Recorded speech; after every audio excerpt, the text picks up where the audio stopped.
สู่อันกูว่าถามสื่อกินเลี้ยงปีใหม่ลาวนะผู้ซ้ายเซิร์นเฮ็ดเปียกเนี่ยสู่โมเมนต์ที่อยากได้หน้ามิแต่ถ้าอยากได้หน้าจะตอนไปฮับนายผู้ซ้ายแล้วก็เอากระตาไปอวยพรถือเบียร์มาอวยพรสู่เป็นผู้ซ้ายสู่เฮ็ดเปียกก็ได้เด้อผู้หญิงซอยพอกซอยพักคันแต่งอยู่แต่งกินขั้นห้องการอะไรอันเฮ็ดเองคิดเองเด้อมีแต่ผู้หญิงเมดเอาไปเอามากากโต๊ะกับผู้หญิงอันจัดตังกับผู้หญิงเซตตังกับผู้หญิงแล้วก็อันเอาน้ำมาซอกมาเสิร์ฟเนี่ยกับผู้หญิงแล้วผู้ชายที่ตายอย่างแม่เนี่ยกูถามมาดูนางเสียคอยละล่าอยู่มีแต่ห้องยามสแต็กแล้วก็มาอันเย็นเบียร์แล้วก็แบบต่อแลใส่หัวหน้าเพราะว่าผู้ชายเพิ่นเอาว่าตามซื้อบ้านเมืองเขายังบ่เปิดกว้างเลยดอกยังมีแต่ให้ผู้ชายนี่เอาใจหัวหน้าเบียร์ล้มอย่างนี้มีแต่ผู้ชายเข้าไปหาหัวหน้าผู้หญิงล้มก็ได้เฮ้ยกูว่าตามซื้อบ่เห็นอย่างผู้ชายถ้าก็แบบว่าอันซื้อเบียร์มาแล้วก็ทายหุ้นก็เปียกแล้วก็หัวหน้าสิแหละก็ทายผู้หญิงเป็นได้ทายมึงเอิ้นผู้หญิงมาทายส้นตีนอันนี้ย้ำไหนก็มีแต่ให้ผู้ชายทายผู้ชายจะเป็นผู้นำโคมึงเนี่ยบ่เห็นอย่างจักดีนางแต่สแต็กเบียร์แล้วเปิดเพลงเปิดเนี่ยก็ตามใจผู้หญิงเน่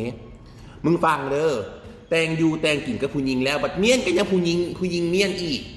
ซ้ำบ่หนำเงินคำกำแก้วหาซ้ำกันแต่เรียกผู้หญิงเห็นหลายก่อนแล้วก็มากหลายผู้หญิงมาเงียนเบียร์เงียนสแต็กเองบ่ได้บ่มือมึงกูดบ่เป็นหัวหน้าต้องให้ลูกน้องนี่มาบริการเทคแคร์กันตลอดบ่ปีใหม่กูก็อยากเต้นอยากมวนซะตัวผู้หญิงมันก็มวนไปอยากมวนไปคือกันไหนบ่แม่นยามไหนก็แต่งมึงฟังเด้อแต่งกินแล้วเรียบร้อยมาจัดผักข้าวสต๊อกสโตให้เพิ่นแล้วก็มานั่งเงียนเบียร์เพิ่นสแต็กนี่เพิ่นเป็นสแต็กเพิ่นเมาแล้วเพิ่นก็เมื่อแล้วกูผู้หญิงกูเมียนอี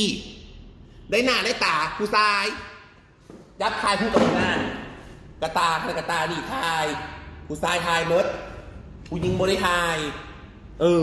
บัดโพสต์รูปโพสต์แต่อยู่หน้าซ่าโพสต์แต่ตอนกินเบียร์คือบ่ทายรูปตอนอยู่หลังบ้านนี้ตอนเขาล่างพักล่างหญ้านะคือบ่ทายนี่ตอนเขาลงตลาดนะคือบ่ทายโพสต์นี่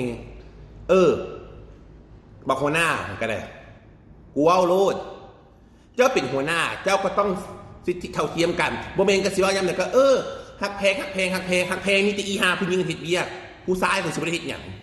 เนี่ยกูเดี๋ยวว้าวเด้อกับของอยู่ของกินคือกัน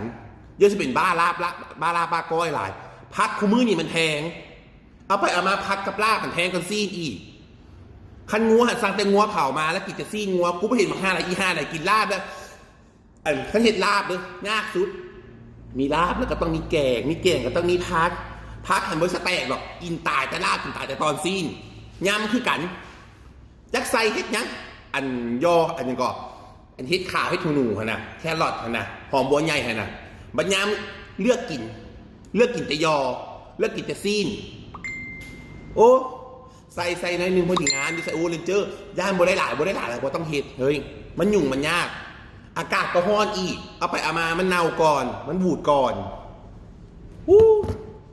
กูเห็นหลายแล้วแต่งอยู่แต่งกินในสเต็กนะเฮ็ดให้มันง่ายๆเนี่ยย้ำเนี่ยใส่ตายแต่ผู้หญิงผู้ชายมายินเดียวผู้หญิงมึงสิตายบอกกูถามก่อนย้ำเนี่ยก็ให้ผู้สาวมึงอ่อนมายินมึงร้องยินกูสเต็กมึงรู้บอกผู้ชายนะโดยเฉพาะหัวหน้ามายินกูกินรู้เน้นอันนี้กูว่าแทนคนโลด